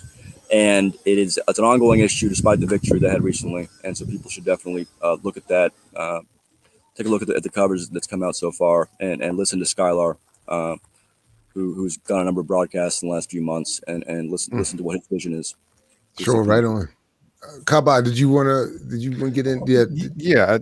I did want to ask, because recently there was a report that came out that said that a lot of folks in the United States, at least, don't trust the mainstream media. They don't trust the press, and so on and so forth. And you just mentioned that folks need to, pressure the press to cover stories like this with the Six Nations. But I would just like to ask you, where would you suggest people look in terms of media in order to get information? I know Jared and I, we tend to go off the beaten path a little bit, and we'll even deal with a comedian like a Jimmy Dore or somebody like that, who's not even a conventional journalist. But we've both found that we've gotten more information about what's going on, at least in the mainstream, from people like him, than we ever would on some of the mainstream, or as I call lamestream, media outlets. So where would you suggest people find their news and information? So there's a couple of things I do. One is I go to memearandom.com. I think it's spelled like meme, E-M-E-M-E, and then people will find it. Anyway, memearandom.com. And what it does is that it collates automatically the stories that are getting the most traffic and what's linking to what. So you can see, you can see at a glance, number one, what is being discussed publicly, what is not. and who is which outlets are avoiding which issues and which are jumping on them, and that's very helpful if you're particularly in terms of partisan politics. I mean, you can kind of see like which side is worried about which issue, and if you know a little bit about the different degrees of intelligence community cooperation that exists among different outlets, you can also get a sense, of how successful the intelligence community is being on getting certain issues covered or keeping them out of coverage, or having them miscovered by misinformation. So that's a great way to assess what is happening. And among those links, among the outlets that it catalogs, there are some very good blogs, that I've read on and off for years. Some of my favorite bloggers are retired. Some of them have also turned out to be, Glenn Greenwald. So, I'm always reluctant to recommend anybody. There's obviously there's a number of Twitter. There's people like Dr. Emma Bryant you can follow on Twitter, or Aaron Gallagher, another of my colleagues who have been consistently on top of things. Some of them do get to write for Columbia Journalism Review and or address Parliament or whatever and so forth, and they work with extended networks of researchers and so forth. And so, I mean, following them, following some of our accounts, Project Schwartz and Hastings and my account, that'll answer the question, I guess, better of who, who do we follow? Like, what do we look at, and what kind of materials do we think are important at a given time? Yeah. Sadly, there's just not that many names out there, and the ones that are out there, I do try to reach out to and kind of. Try to. Well, you mentioned Greenwald and Assange. You all have your issues, even though a lot of folks will look at you all and say, well, that's you all are good sources for alternatives, or really which should be people's primary sources of media if they're going to engage, particularly the Western press and so forth. But why is it that you all have what is it, the issues that you all have? And I guess maybe. Are those issues that you all have a good thing in the sense that you all kind of keep each other sharp in the sense where you're kind of checking each other? It's kind of like a check and balance, I guess. Do you what do you say? I don't know if there's a question in there, but certainly. Yeah, like journalists should not be friends. That's one of my core beliefs, and I've been able to practice that. Clearly, y'all have done that. You got that. And people and Greenwald is someone that's worth following on some of the issues that he goes into, that he starts to check, against MSNBC and so forth, and the U.S. establishment. He does. My problem with him is severalfold. I guess the main thing is that he knowingly allowed longtime FBI collaborators and people with intelligence community ties to work at The Intercept, including as the first editor, John Cook. Allowed them to handle the Reality Winner documents, the story they did right before Reality Winner was identified and captured, and that he sought to suppress internal reports that did end up coming out anyway, showing their mishandling of that, and so on and so forth. And he has now addressed this. I guess, and he's no longer with The Intercept. He's left The Intercept since I left a few years ago, and he left recently over what I forgot what his claim was he left over, but they were the current editor was censoring him by not letting him publish something before the last election that was critical of Biden because they didn't it's the same two editors I had a problem with. Even from prison, when I was writing for them from prison, just won the National Magazine Award and was trying to alert them to some things about these companies and stuff that had already been shown in the press. It was already demonstrated, and they were calling it into question and just really not really doing a very good job of understanding these things. Anyway, so the final straw for him was when they got after him. So it was a personal. Absolutely. Anyway, so I mean, I guess The Intercept still has good reporting. It still has good reporters. Some of them, are coming and going. Some of them, they're taking these jobs for whatever reason. I wouldn't, but I don't seek to dictate, who works for what outlet. And we still work with outlets that are far worse than The Intercept here and there. Well, Glenn admitted one of the incentives is that they're extremely well paid and not expected to do a lot of work. Absolutely, it's a great incentive, and that is helpful because we have journalists who are well paid and then can focus on journalism, and whether it's for The Intercept or something else, And so that is helpful. That money might as well, it's just, I would not recommend anyone go to them with, anything sensitive, except with the greatest of care. I mean, that Reality Winner article, the article about the NSA disclosure that came out right after I got out of prison, I guess. If you go look at the bylines in that article, one of them is Sam Biddle, who you can go back and look at him celebrating my conviction and getting my charges wrong about a year before getting hired on the Intercept. You can go back and see him writing articles in cooperation with FBI informants that he covers for and launders. And then you can see another guy who was on that article. The only article he did for the Intercept. He last year became, he got a new job, this guy, this Intercept employee, as a spokesperson for the NYPD. Yeah. So that's my. No, I think he might have inadvertently got himself, kicked himself out, right? Jared, you're muted. And I'm muted. He's kicked out. I'm muted. We just fell apart. I guess we're next, man. I mean, all the other people, all the guests have been knocked off, and I guess we're next. I don't know which one. They should get you first, though. I'm just saying. And leave you there solo. That's the last one standing. That's the goal. Well, look, again, for our purposes, because we were having to head towards a close anyway, but the so I don't know if we're going to get him back or not. Yeah, it looks like he is endeavoring to come back. But I just think the issues that Barrett brings up, I think, are not often enough discussed in our circles, and are not covered at all by some of even his former colleagues. So a lot of alternative sources just don't discuss any of this, and there's so much that we don't get to hear about. So I'm always interested to hear from him. I don't know, I know he's struggling to get back. I don't know what's going on. We the gypsies got him, man. The gypsies got him. I mean, somebody got him. But there was one other thing that I was hoping to ask him about. There he is. So Barrett, it's all good. Welcome back. We're unfortunately having to head towards a close anyway, but so I would just want to say that one, we're happy to have you back on whenever, and we're definitely going to follow up on the Six Nations story and see if we can get in touch with them and bring them on as well.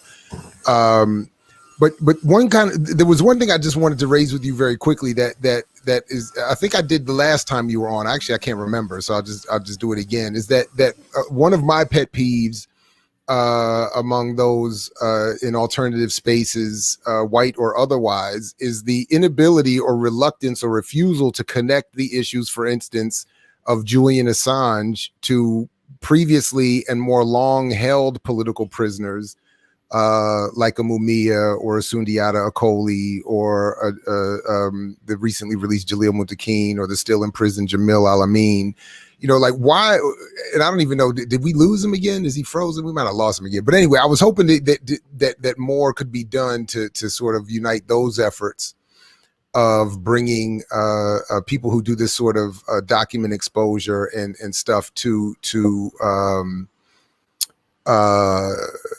the work around U.S. political prisoners, and particularly those of the Black liberation struggle. But anyway, we've lost him again on that.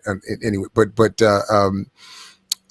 so in that, on some level, in a petty way, that's why I've often enjoyed these arguments and beefs that Barrett has with some of these other folks who don't even hold the line,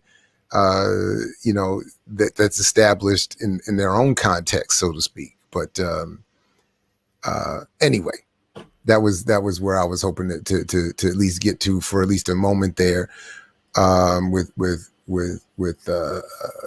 Barrett. But anyway, we'll look to have him back again, and I think that the work that they're doing is really important, and I actually appreciate the stances that he has taken in terms of his critique around Julian Assange and Glenn Greenwald, and even his own self-criticism, as he shared a little bit about being a little power hungry himself in this whistleblowing document capture game, so to speak. Well, what did he say? Journalists shouldn't be friends. I thought that was interesting. Thought that was an interesting piece. because a lot of the journalists do want to be friends, and they also want to be friends with the folks in power. They also want to be friends with, they shouldn't be friends with the source either, that with their sources per se, or the subject, even more specifically. And a lot of times, we live in an era of access journalism. So a lot of these people want to be friends with the people that they cover, and then, so that they can get more access to them, which is very strange, as opposed to actually holding them to account. And that's partly what we're seeing right now, with the whole media landscape. And it makes sense then that people like, himself and Glenn and Assange are kind of like outsiders, because they actually are just basically doing journalism as it's supposed to be in, at least in this society. Hey man, that reminds me, you had sent something very interesting that you wanted us to talk about. Why don't we do that real quick? Well, I kind of mentioned it with him with the last question but you can bring it up. I'm trying to find the link now. But while you're doing that, I just wanted to shout out some more cancers out there that represented, what I'm saying? Because this week we had Gene Chandler from he did the Duke of Earl. We had Della Reese, Della Reese, the great Della Reese. Come on, sucker, let's get it on. I shoot you in the pinky toe. You throw it up in the air, you call it sunshine. That was her. We had Phyllis Hyman, Inspector Deck. We had the RZA. We had Rhymefest, or AKA the ghostwriter for Kanye for a long West. time. Yep. So Zion Williamson, the great young basketball player out of Duke. We had Satchel Paige. We had Joe Zawinul out of South Africa, played with Weather Report, and he played with Miles Davis. We had Cree Summer. We had Lisa Leslie. Cree Summer, different world. I'm just saying we had more, but I'll just stop there. But yeah, man, we keep that same energy for the Libras in September. That's all I'm saying. June Jordan. We got OJ. OJ Simpson's birthday is today. Happy birthday, OJ. We got Shaft though. Shaft birthday today too. Gwen Guthrie. Praise the cops. Going on with the oh no, not that. You say Shaft. Just talk about Shaft. Not that. No, not Shaft. We got to give Shaft a pass, man. Okay, fair enough. Maybe not. All right, well, forget about that. I met Richard Roundtree a couple years ago. Yeah, nice dude. Yeah, nice dude. Right on. On. All right. Yeah, well, look, yeah. Did you know that Cree Summer was the voice of Penny from Inspector Gadget back in the day? She was the first voice of Penny. Are you serious? I'm dead serious, man. I had no idea. Yeah, I had no idea. Cancer's in the building, man. All right. Well, look. I don't know what else to say about that, but I appreciated this story that you sent for us to check out today. So we might as well, we can wrap on this one. That a corporate media backlash fuels new upstarts. And it starts by saying new media personalities have gained enormous traction over the past year by catering to individuals who feel disillusioned by the mainstream press. Why it matters, a convergence of trends over the past year has made it easier for writers to launch new entities that can rival mainstream outlets, and it's given these creators the freedom to criticize big media institutions. So they mentioned some of the folks we look at from time to time, at least Breaking Points. The new show started by Crystal Ball, No Relation, and Cigar and Jetty, which apparently is among the top 10 podcasts in the country. Not only that, they are actually doing it. They're on YouTube, but they're not actually being monetized. They don't only want to be monetized with YouTube. They're strictly subscription driven, and they got a large audience that are supporting them. So there's a large, of course, white audience. Of course, folks, mostly white audience at least. We listen, but I don't subscribe to them because the other white folks got it covered. And they got it covered. And because they don't, I'm not subscribing to those, everything. And to those who don't reciprocate with a certain level of analysis or inclusiveness in news. So I'm just being petty. I ain't subscribing whether they did it or me not. too. It's petty. Okay. I see what you're saying. I got you. You've out pettied me this morning. That's fair enough. Okay, good. I don't mind. Yeah, but there's that, and then. It just shows that there's an audience, and it just shows that people are tired of lamestream media, and they want alternatives. They know that they're being lied to every day, So that's why I asked the question about alternative sources where he would get Barrett Brown, where he would get his. And they mentioned his boy here, Glenn Greenwald, Mm-hmm. who has started his own Substack, and you know, but it sort of reminds me of the situation that I've seen people argue musically, that, you know, we're in an era where artists can now break off and do their own thing, and then they bring out certain examples and some of the bigger name examples, leaving out the fact that one of the reasons why people can break off and do well on their own at a certain point is because they have already established a certain fan base. I mean, Prince is my favorite reason he could go off and do his own thing is because he had already hit a certain level of fame through the established institutional structure. You know, Yeah. Glenn Greenwald, Crystal Ball, and Jet. Not only do they appeal to a broader, whiter, and softer political audience than certainly we would here, but they've already been brought up through Glenn Greenwald, The Guardian, and Crystal Ball, and them through MSNBC and The Hill and all that. They were brought up so they can break off and do certain things. But I think other people might read this and feel like, well, we can do it too, or I can do it too. That's what they fear. And they get caught up on. Yeah. They get caught up. I think the corporations kind of fear that too. Mm-hmm. You know, because you see them scrambling. I mean, their ratings are in the toilet. CNN. Yeah. That's why they're always covering Trump, because that's the only thing that they were able to have. You know, that was the only thing that was able to get them ratings before. Right. As many people may recall, Les Moonves, who used to be the head of CBS, you know, Viacom and all of that. You know, he famously said in a off the record, but it was like some kind of fundraiser, and somebody recorded it secretly. Kind of like they did your girl Rachel Nichols, you know, that Trump might be bad for, you know, America, but he's good for business. And so that's right. He basically said, hey, we're gonna cover him. We're gonna ride this to the bank. He basically said just that, like, we're making this money off of Trump. So anyway, after Trump is out of office, now you don't have anything. They don't have much to run on, which is why January 6th, as bad as it was, is still being brought up all the time. That's right. And the Trump, you know, is he gonna get indicted on this or that, or is, you know, this situation? I just read something about one of his sons being out with his mother. He's now, look at him, he's taller than, just a whole, everything they're trying to pull everything they can and squeeze Trump for all they can in terms of getting some news value, because they just don't have anything. So, but you're everything. I agree with everything you're saying.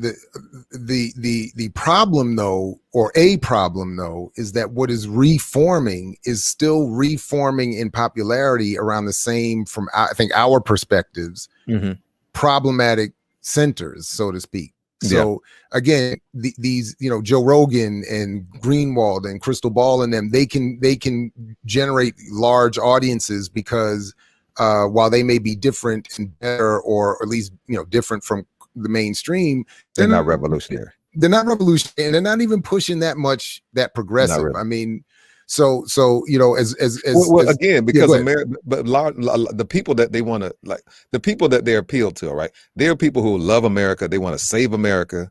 They want America to be a better place. They want to make America great again, or for the first time, whatever. At least for the first time for them. Yeah. But so that's what they want. So they believe in this project called America, and so they're safe when they listen to those people. They and at the same time, they know that, you know, the mainstream media, the lamestream media is not it, as we say. That's right. In the culture. So it gives them a kind of safe space to still be, you know, to still protest, you know, the misinformation that they're getting, and at the same time try to save America. Whereas over here, it's going to be difficult for people like us, because we're not trying to save America. I just said, I had Kamal on the show on this past Monday, and we were just talking about the Mutual Aid Fund for Veteran Panthers and Black Liberation Army. And one of the things that we were talking about was just the fact that these people want to save America. And I made the point that, you know, you went from a black guy to a buffoon, and now to like Mr. Magoo, who's not the president. I mean, if those not Magoo Balagoon, by the way, just to be clear, not Magoo Balagoon. No, not, because at least he might not be able to see, but he could chop you. Yeah, this guy can't even talk. You know, so if that's not indicative of a falling empire, I don't know what is. Hey, look, somebody that I haven't been looking too closely, but I did just happen to catch somebody in the chat said they only watch Crystal Ball and them when Irami is on, Irami or whatever. I don't like listening to him. I don't like listening. But anyway,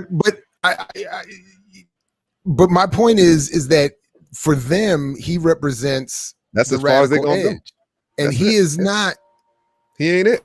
No. So, and again, I can't help it. I caught him. This was, I think, last year. Yeah. Running with my buying power joint and not giving me credit. I tagged him. Yeah, and I ran it. He was talking to them on Twitter. I saw the thumbnail of him on there, but I didn't watch it because I just don't like listening to him talk. Well, this is from somebody else tagged me on it on Twitter, and I think forgive my lag, everybody. I don't know what's going on, but I read because I call people out. So I tagged him, and I was like, and them both. Well, I responded to all of them, and I was like, he knows my work, and anytime you want to talk to the originator of the work, I'm right here. There's nobody, yes. So I don't like do that, and I don't like when people take my argument and then soften it and misrepresent it. Also, it's not you're not even running in the right direction with it. But then also, just in general, he's not a radical. He's not a revolutionary. He's not coming out of the traditions we're coming out of. So that's why all of those same problems are sort of reforming in these so-called new alternatives. And then, by the way, whether they do YouTube ads or not,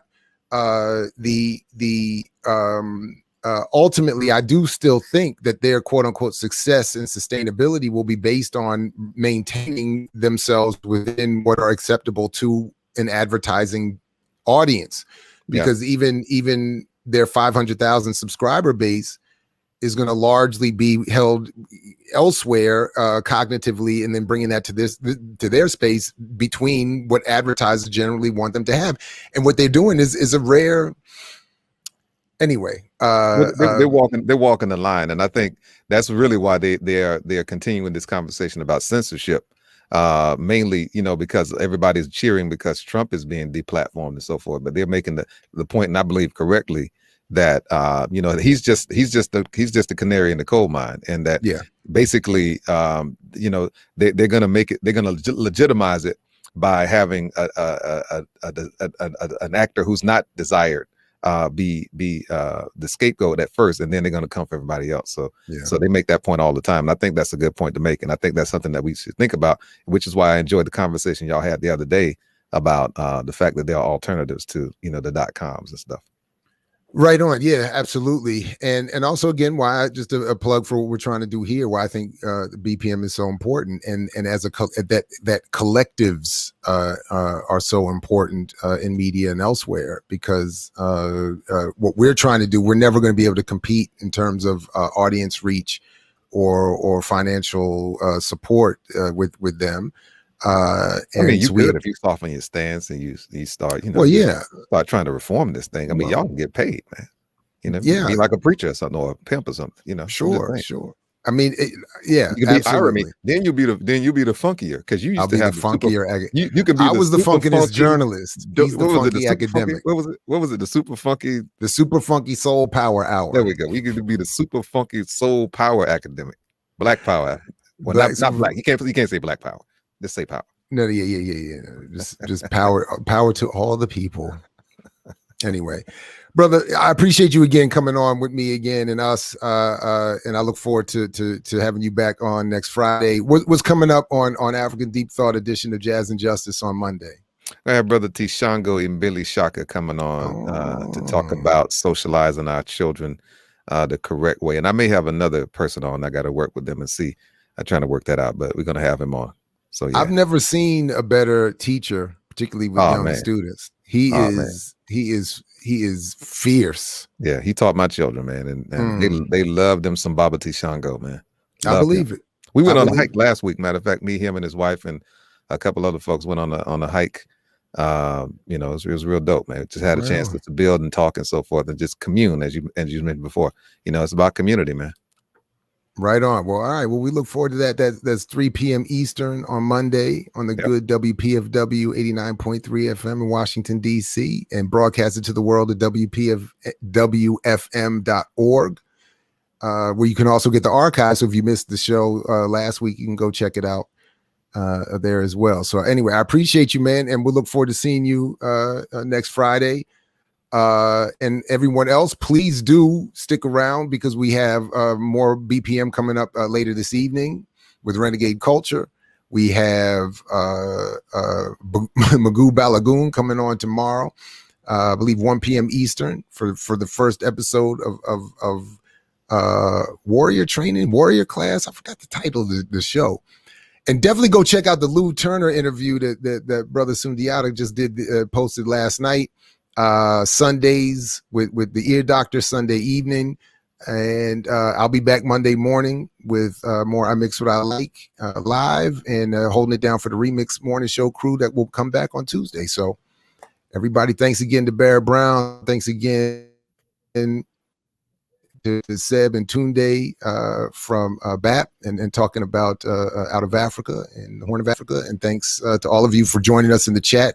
Another vibrant conversation as always. And we'll catch you next time. Warrior Class with Magoo Balagoon and company. So anyway, like Fred Hampton used to say, we say peace if we're willing to fight for it. So peace. Catch you next time here at I Mix What I Like live in Black Power Media. Thanks, everybody. I mix what I like, what I like, what I like, what I like.